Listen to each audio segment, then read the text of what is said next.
At first there wasn't much, but then in 1440 BC there was this guy, Aristotle, who was the first to theorize about chemistry. He philosophically theorized that in the earth there were four elements: fire, water, earth, and air. Later, throughout the years 1000 to 1650 AD, alchemy became a largely practiced form of chemistry. The goal of alchemy was to synthesize gold from common elements as well as form the elixir of life. In 1637 to 1691 AD, Sir Robert Boyle formulated the fundamental gas laws and proposed the idea of small particles that combine to form molecules, thus disproving Aristotle's four-element theory. In 1733 to 1804, Joseph Priestley discovered oxygen, although Lavoisier gave it its name and described its role in combustion. He later discovered carbon monoxide and nitrous oxide. In 1742 to 1786, C.W. Scheele discovered chlorine and photochemistry. In 1743 to 1794, Lavoisier discovered nitrogen and described the composition of many organic compounds, sometimes regarded as the father of chemistry because of his extensive chemical discoveries. In 1748 to 1822, C.L. Berthollet discovered stoichiometry, the combining of weights of atoms, and corrected Lavoisier's theory of acids. In 1807, John Dalton proposed the atomic theory by linking invisible atoms into measurable quantities. His theory states that tiny particles called atoms make up all elements.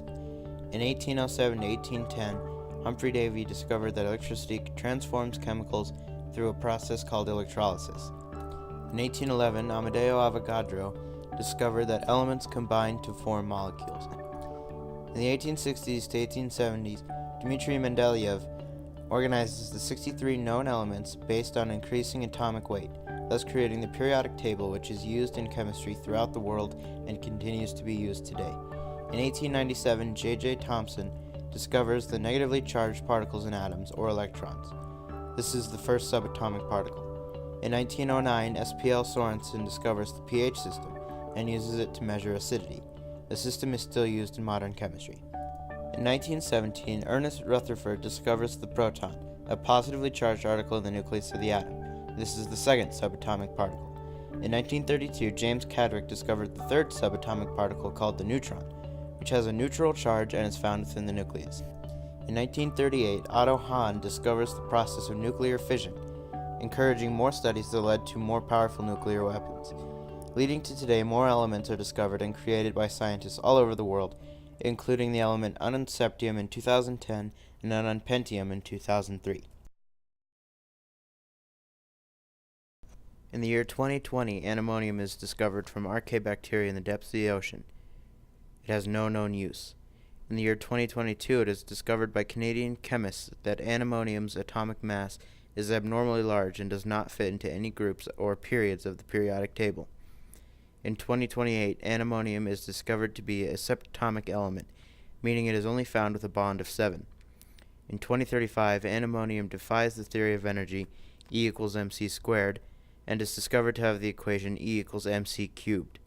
This causes chemists to focus their studies on this element and discover all of its abnormalities.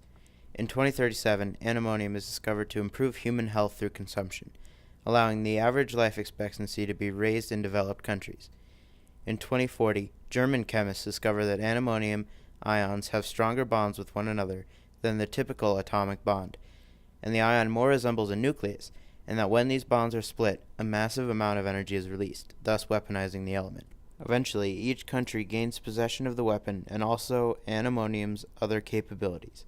In 2053, Slavic scientists, in an attempt to neutralize the element's power, bond the ions with cyanide, the ultimate destructor of life. This bond causes initial damage, but ultimately leads to regeneration of and beyond the initial destruction.